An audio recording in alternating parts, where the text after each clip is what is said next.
گزشتہ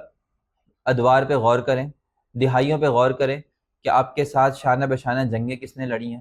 آپ کے لیے قربانیاں کس نے دی ہیں، آپ کے لیے خون پسینہ کس نے بہایا ہے۔ ٹھیک ہے، میں یہ نہیں کہتا کہ آپ کے اوپر ظلم نہیں ہوا ہوگا، کچھ نہ کچھ اس کے اندر غلط فیصلے بھی ہوئے ہوں گے ہمارے اشرافیے سے، کچھ لوگوں نے ذاتی مفادات کی خاطر ہو سکتا ہے آپ کو ٹھیس بھی پہنچایا ہوگا، لیکن اس کے اندر من حیث المجموع پاکستانی عوام کا کوئی نقصان، کوئی کردار نہیں ہے۔ وہ آپ سے مخلص ہے، وہ آپ سے محبت کرتی ہے، اور وہ یہ سمجھتی ہے کہ اس خطے کے اندر اگر اس کا کوئی سب سے بڑا اور بہترین الائے ہے تو وہ آپ لوگ ہیں۔